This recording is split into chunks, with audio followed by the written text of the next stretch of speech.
आदमी जब जन्म लेता है, प्रकृति के नियम और प्रकृति के हिसाब से ही चलता है। ऐसा कोई भी आदमी दुनिया में नहीं है जो अपने नियम से, अपने हिसाब से ही चलता है। तो हम सभी को प्रकृति जैसे ही हम चलाएगा, हम वैसे ही चलेंगे।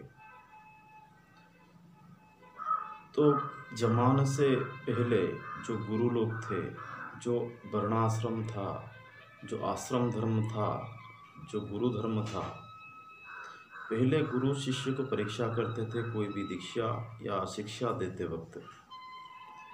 सभी का चित्त या मन भटकता है, तो उसको स्थिर करना पहला कर्तव्य है कि मन को कैसे स्थिर करें।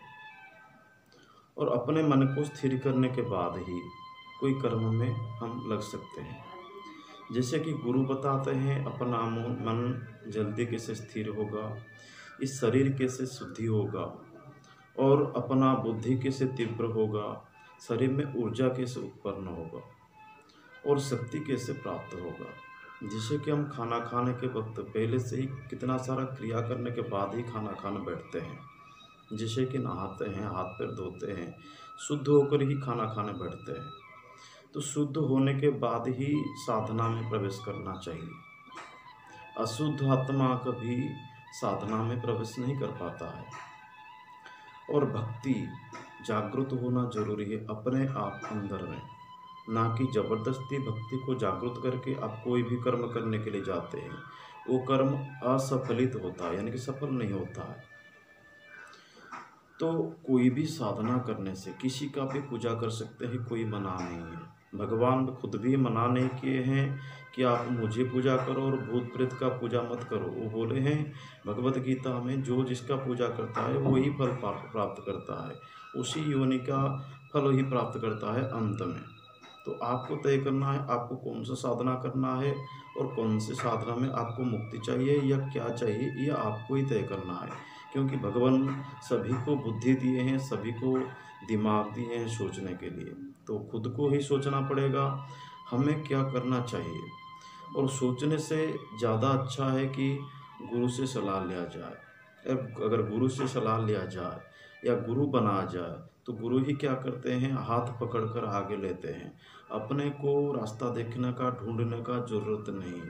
गुरु अपने आप हाथ पकड़कर उसी रास्ते तक पहुंचा देते हैं जिस रास्ते तक शिष्य पहुंचना चाहता है।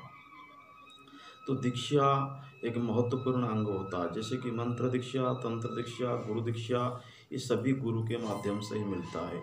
एको गुरु सर्वत्र गीयते, यानी कि गुरु ही अगर सही गुरु समर्थ, गुरु अगर समर्थ हो तो सब कुछ करा सकता है आपको। गुरु अगर असमर्थ हो तो आपको कुछ भी करा नहीं सकता, कुछ भी दिखा नहीं सकता है। तो गुरु समर्थ होना चाहिए, और गुरु समर्थ होने से शिष्य का सभी मनोरथ पूर्ण हो जाता है। आज एक ऐसा चीज़ बताऊंगा चित्तस्थि शुद्धि के लिए।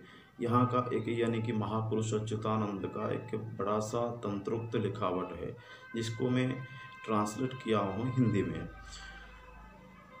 सुबह सभी नित्य कर्म, शुद्ध शौचादि सर्वकर्म, यानी कि सुबह सभी नित्य कर्म, शुद्ध शौचादि नित्य कर्म मान सभी समाप्त करेंगे। यह सब सदा ही चलेगा, मौनी जैसा दिन कटेगा।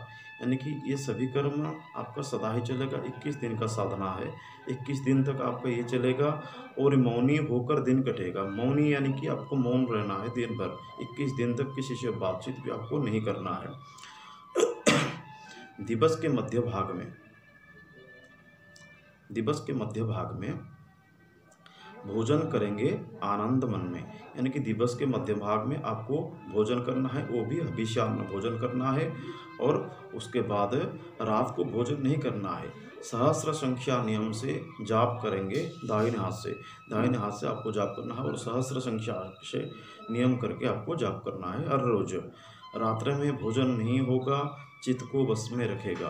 यानी कि रात में भोजन नहीं होगा, भोजन नहीं करेंगे, अपने चित्त को जो है वो बस में रखेंगे। यानी कि काम क्रोध लोभ मोह मद मात्सर्य में नहीं पड़ेंगे। 21 दिनों का साधना विधान करेंगे दृढ़ मना। यानी कि 21 दिन का ये साधना है।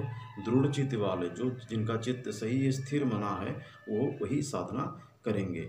तब ये मंत्र सिद्धि होगा, आसान रूप फल मिलेगा। यानी कि ये मंत्र 21 दिन के बाद सिद्ध हो जाता है और आसान रूप फल मिलता है। जो भी चाहते हैं वो आसान रूप फल मिलता है, क्योंकि चित्त स्थिर होने के बाद सब कुछ फल अपने आप ही मिलता है। चंचल मन होता है स्थिर, साधक बने महावीर। मन जब स्थिर हो जाता है, साधक जो चाहता है उससे मिलता है, महावीर समान वो साधक बन जाता है। चित्त शुद्धि की प्रथा यह है, गुरु बिना ना मिले काहे। यानी कि चित्त शुद्धि का ये प्रथा होता है, गुरु के बिना ये सब चीज़ भी नहीं मिलता है, इसका जो रास्ता है वो नहीं दिखाई देता है। ओम ह्लीम श्लीम ध्लीम, ये है चित्त शुद्धि का जो मंत्र है, ये है चित्त शुद्धि का मंत्र। तो चित्त शुद्धि करना चाहिए, शरीर शुद्धि करना चाहिए, अपना अंगों का शुद्धि करना चाहिए, क्योंकि ये हाथ क्या करता है, ये हाथ क्या करता है, दो हाथों का दो प्रकार के कर्म होते हैं। तो ये हाथ पाप कर्म करता है, ये हाथ पुण्य कर्म करता है। कभी कभी ये भी पाप कर्म करता है, किसी को मार के ये करके। तो सभी अंगों का भी अपना अपना पापों कर्म होता है। अंग शुद्धि इसीलिए किया जाता है क्योंकि सभी अंग पाप ही करते हैं।